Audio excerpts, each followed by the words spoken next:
நண்பர்களுக்கு வணக்கம். எல்லாரும் எப்படி இருக்கீங்க? உங்களில் நிறைய பேர் என்கிட்ட கேட்குறது, உங்கள் வீட்டு செடிகள் மட்டும் எப்படி குட்டி மரம் மாதிரி, ஒரு அம்பரலா மாதிரி, ஒரு போன்சாய் மாதிரி பார்க்க இவ்வளோ அழகாக எப்படி வளர்க்குறீங்க அப்படின்னு கேட்குறீங்க. அந்த ரகசியத்தை எங்களோட பகிர்ந்துக்கோங்க. நிறையா தடவை நிறைய பேர் கேட்டிருக்கீங்க. இன்றைக்கி இந்த பதிவில் நம்ம அந்த ரகசியத்தை தான் தெரிஞ்சுக்க போகிறோம். ஃபஸ்ட்டு வந்து நம்ம எல்லா செடிகளையும் பார்த்துருவோம். நம்ம அம்பரலா மாதிரியாக இருக்கிற எல்லா செடிகளையும் பார்த்துருவோம். அதுக்கப்புறமா நம்ம டிப்பையும் ட்ரிக்கையும் உங்கள் கூட பகிர்ந்துக்கிறேன். நீங்கள் பார்த்துட்ருக்க இந்த செடி வந்து நந்தியாவட்டம் பிளான்ட்டு. இங்கே பாருங்கள், ஒரு மரம் மாதிரியே, ஒரு அம்பரலா மாதிரியே இருக்குது. ரொம்ப அழகாக இருக்கும். வருஷம் முழுமைக்குமே இதில் வந்து பார்த்திங்கன்னா பூக்கள் பூத்துக்கிட்டே இருக்கும். இப்போது சீசன் அப்படிங்கிறதுனால நிறைய பூக்கும். அதர்வைஸ் வந்து பார்த்திங்கன்னா ஒரு பூ 2 பூ, வாரத்தில் ஒரு 3-4 பூ வந்து இது கொடுத்துக்கிட்டே இருக்கும். ரொம்ப அழகாக பார்க்க ரொம்ப ஒரு மரம் மாதிரியே இருக்கும். பார்க்குறதுக்கு ரொம்ப அழகாக இருக்கும். பறவைகள்லாம் வந்து ரொம்பவே என்ஜாய் பண்ணும் இந்த நந்தியாவட்டம் செடியை. பாருங்களேன். அடுத்து வந்து அரளிப்பூ. எனக்கு அரளிப்பூ வந்து பார்த்திங்கன்னா ஒரு 4 மாதம் பூ இருக்கும். வருஷத்தில் ஒரு 4 மாதம் பூ இருக்கும். இதுவும் பார்க்குறதுக்கு வந்து உங்களுக்கு ஒரு குட்டி மரம் மாதிரியே இருக்கும். கீழே நிறைய அந்த மாதிரி பிரான்ச்சஸ் வந்துட்டு அது விரிஞ்சு போகிறது ரொம்ப அழகாக இருக்கும் பார்க்குறதுக்கு. ஒரு ஒயிட் ஒன்று, ஒரு பிங்க் ஒன்று இருக்குது. இந்த பக்கத்தில் இருக்கிறது வந்து பார்த்திங்கன்னா ஜெட்ரோப்பா. அது இன்னும் முழுமையாக ஒரு வடிவம் இன்னும் வரலை. பட் வடிவம் கொடுத்துக்கிட்டே இருக்கேன் நான் இப்போது. இது வந்து மருதாணி செடி. மருதாணி செடின்னு சொல்கிறத விட மருதாணி மரம் தான் இல்லையா? ஸோ இதையும் பாருங்கள் எப்படி இருக்குது, புஷ்ஷியாக இருக்குது பாருங்கள்.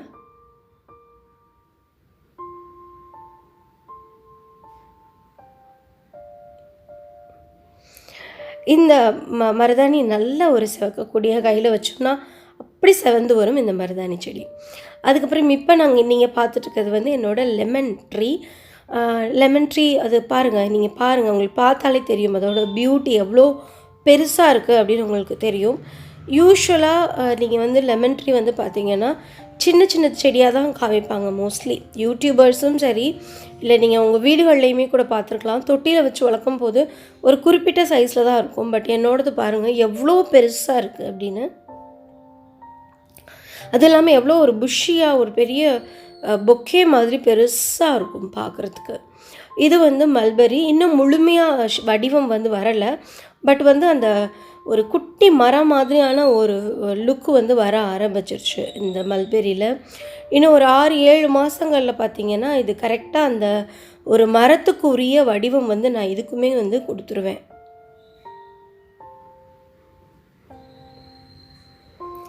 இது வந்து நம்ம முல்லைக்கொடியுமே நீக்கி ஒரு நண்பர் கேட்டிருந்தாரு, குத்துச்செடியாக வளர்க்கலாமா அப்படின்னு. இது நான் வந்து குத்துச்செடியாக தான் வளர்த்துக்கிட்டு இருக்கேன். இதுவுமே கூட ஒரு அம்பரலா மாதிரி ஒரு புஷ்ஷியாக தான் நான் வந்து இதை வளர்த்துக்கிட்டு இருக்கேன். அடுத்து நம்ம பார்க்கலாம். இது வந்து கார்லிக் வைன் பிளான்ட்டு. இதையுமே பாருங்கள் எப்படி இருக்குது அப்படின்னு.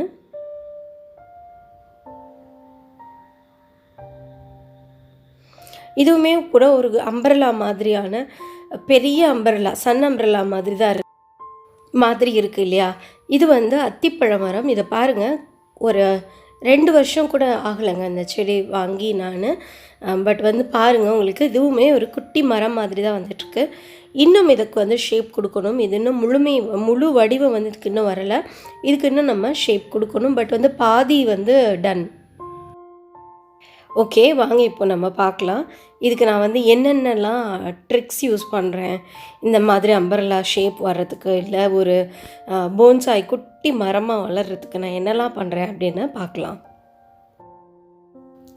முதல் ரகசியங்க, நம்ம தேர்ந்தெடுக்கிற அந்த தொட்டி, நம்ம பூத்தொட்டி எதை தேர்ந்தெடுக்கிறோம் அப்படிங்கிறது தான் ஃபஸ்ட்டு ரகசியம். நமக்கு அகலமாக ஒரு அம்பரலா மாதிரி புஷ்ஷியான ஒரு பிளான்ட் வேணும் அப்படின்னா நம்ம தேர்ந்தெடுக்கிற பாட் வந்து நல்லா அகலமானதாக இருக்கும். இப்போ என்னோடய பாட்டை பாருங்கள் எப்படி அகலமாக இருக்குது அப்படின்னு. ஆப்வியஸ்லி நம்ம ஃபஸ்ட்டு வந்து பிகினிங்கில் வந்து பார்த்திங்கன்னா இந்த வேர் வந்து இந்த பாட்டோட முழுமைக்கும் பரவுறதுக்கு கிட்டத்தட்ட 6 மாதத்துலேருந்து 1 வருஷம் ஆகுங்க. அந்த 1 வருஷம் நம்ம கொஞ்சம் பொறுமையாக, அந்த 6 மாதத்துலேருந்து அந்த 1 வருஷம் நம்ம கொஞ்சம் பொறுமையாக இருக்கணும். அந்த வேர் முழுமையாக பரவுனதுக்கு அப்புறம் தான் வந்து பார்த்திங்கன்னா செடியும் நல்லா அகலமாக பரவ ஆரம்பிக்கும். ஃபஸ்ட்டு பிகினிங்கில் அப்படியே நேராக நெட்டாக போயிட்டுருக்கும். அதுக்கப்புறமா ஒரு 6 மாதத்துலேருந்து 1 வருஷத்துக்குள்ளே வந்து பார்த்திங்கன்னா அந்த அகலம் வந்து வர ஆரம்பிச்சிடும் பிளான்ட்டில். இதுதான் வந்து ஃபஸ்ட்டு ரகசியம். ஸோ வந்து நீங்கள் தொட்டி தேர்ந்தெடுக்கும் போது நல்ல அகலமான டப்பு மாதிரியான தொட்டியை வந்து சூஸ் பண்ணுங்கள். இந்த டப்பு வந்து பார்த்திங்கன்னா பழைய மட்டி பிளாஸ்டிக்கில் செஞ்ச டப்புங்க. விலை கம்மியாக தான், 100 ரூபான்னு வாங்கினேன். ஆனால் இப்போ கிடைக்க மாட்டேங்குது இந்த 100 ரூபாய்க்கு. அடுத்து இது வந்து 2வது ரகசியம். இந்த 2வது ரகசியம் ரொம்பவே முக்கியமான ஒன்று. இதை வந்து நீங்கள் ட்ரிம்மிங்னு சொல்லலாம், கட்டிங்னு சொல்லலாம், ப்ரூனிங்னு சொல்லலாம், ஹார்ட் ப்ரூனிங் அப்படின்னு நீங்கள் எந்த பேர் வேணாலும் கொடுத்துக்கோங்க. நான் எப்படி கட் பண்ணுவேன் அப்படின்னா, எல்லா அந்த செடியோட ஒவ்வொரு தண்டும் ஒவ்வொரு பிரான்ச்சும் ஒவ்வொரு சைஸில் வளர்ந்துருக்குங்க. ஒன்று பெருசாக இருக்கும், ஒன்று சின்னதாக இருக்கும்.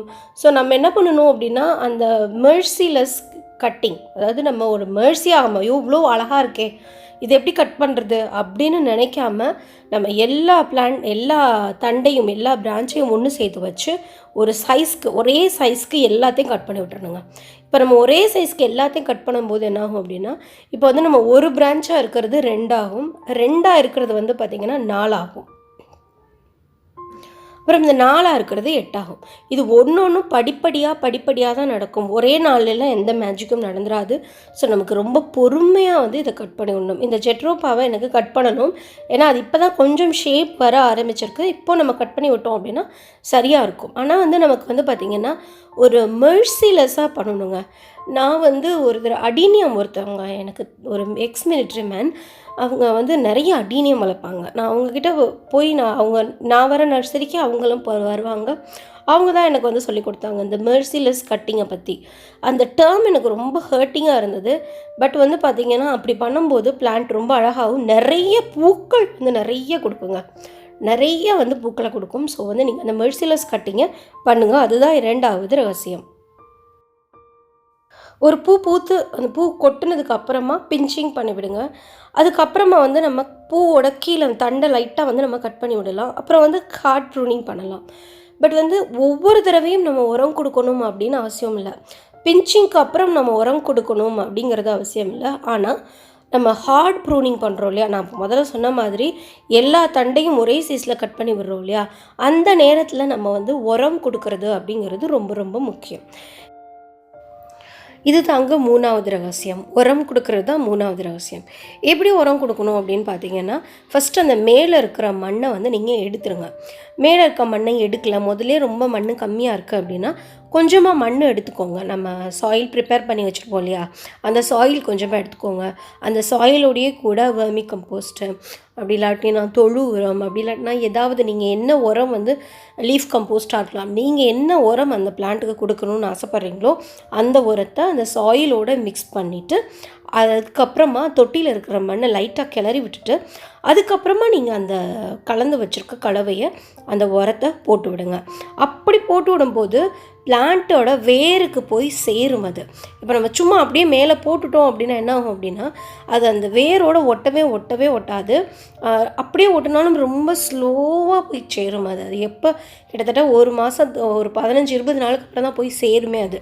அதனால் நம்ம இந்த மாதிரி கொடுக்கும்போது நல்லா ஃபாஸ்ட்டாக எப்பயும் ரெகுலராக போய் சேர்றதை விட கொஞ்சம் சீக்கிரமே போய் அந்த பிளான்ட்டுக்கு சேர்ந்துடும். ஸோ 3வது ரகசியம் உரம் போடுறது. இந்த மாதிரி மெத்தடில் நீங்கள் உரம் போட்டிங்க அப்படின்னா நல்லாவே பூக்கள் பூக்கும். பாருங்கள், செம்பருத்தி எவ்வளோ அழகாக பெரிய பூக்களாக பூத்துருக்கு. அதோட ரகசியம் இது தான், நான் போடுற அந்த உரக்கலவை தான். ஓகே, உங்களுக்கு இந்த பதிவு பயனுள்ளதாக, இன்ட்ரெஸ்டிங்காக, என்டர்டெய்னிங்காக இருந்திருக்கும் அப்படின்னு நான் நம்புகிறேன். உங்களுக்கு பிடிச்சிருந்ததுன்னா கீழே எனக்கு கமெண்ட் செக்ஷனில் கண்டிப்பாக மறக்காமல் சொல்லுங்கள். லைக் பண்ணுங்கள், ஷேர் பண்ணுங்கள். தேங்க்யூ. God bless you.